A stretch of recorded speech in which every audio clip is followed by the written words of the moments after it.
Hello friends, I'm here at the Old Burying Ground Cemetery in Hamden, Maine.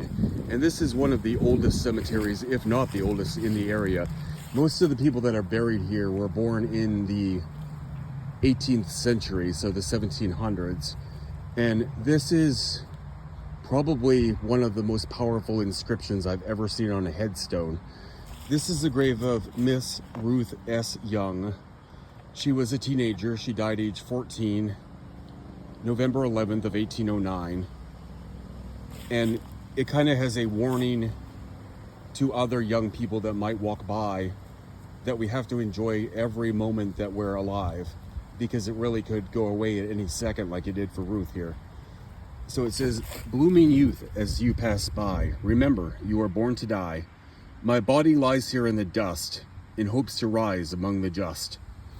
So how powerful is that, right? Like, at 14, she had her whole life ahead of her. She's probably looking forward to meeting a young man and getting married, and probably learning, as young women would in that day, to sew and cook and keep house. And then it was cut short.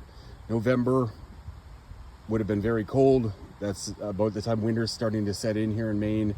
And of course, back then they didn't have central heating or anything like that. So who knows what disease took her life. But she's all by herself here, at least in terms of headstones. There probably are other burials near her, but they've long since disintegrated as far as the actual physical reminder of their existence. But it's a great reminder, and gosh, it's been here since 1809, so it's held up pretty well. It's obviously a little bit slanted, but you can still read it very clearly on this piece of slate. Now, I'm not 100% sure who Ruth S. Young's family were. The only records online of her I can find are pretty much records of the same thing on Find a Grave or Billion Graves, or the Faline Hutton Cemetery Collection, which was handwritten records from before the digital age in the 70s through the 90s, essentially a handwritten version of Find a Grave with no pictures. And the Faline Hutton Collection, she's in that, but there's no record of her family, exactly who they might have been, or her birth or anything, because her stone says she died November 11, 1809, in the 14th year of her age. We can do the math, and she had to have been born either 1794 or 1795, but we don't know much else. But I do surmise that she is the daughter of Zebulon and Phoebe Young. Phoebe and Zebulon's son Isaac is also buried here. You can kind of see him in the distance there. We'll walk over in a second. But Isaac was born about 1799. Ruth was born about 1795, so that would put her 4 years older than Isaac. About the same time frame that it would make sense for her to be Phoebe and Isaac's daughter. And I don't know when Zebulon died. I can't find a record of that. But Phoebe is buried here, and she died, I believe, 1814. We'll check it out in a minute. So if they died a little bit after Ruth did in 1809, it might make sense they weren't buried exactly next to her, because there may have been other people buried here that no longer have markers. But let's walk over. We'll say goodbye to Ruth.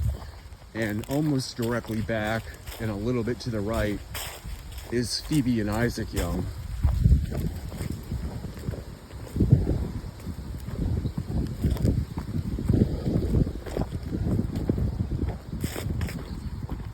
And their stone has held up pretty well too. So it says, "In memory of Mrs. Phoebe Young, wife of Mr. Zebulon Young, who died February 7 of 1814. So it would have been 5 years after Phoebe. She was 50 years old. She would have been born around 1764. And this stone is in good shape, but you can tell a lot of dirt and mud have been on it over the years because it's hard to read. It says, "In memory of Isaac Young, son of Zebulon and Phoebe Young, who died September 18th of 1818, aged 19 years," which, doing the math, would put him born around 1799. So again, I feel like this is likely the brother and the mother of Ruth Young, who's directly in back there. Phoebe and Zebulon have another son buried almost across the street in Locust Grove Cemetery, which we can't see from here, but it's back there, named Bangs Young. So Bangs was born, I want to say, around 1793, which would be a few years before Ruth would have been born. So it's a safe assumption that Ruth was likely the daughter of Phoebe and Zebulun Young.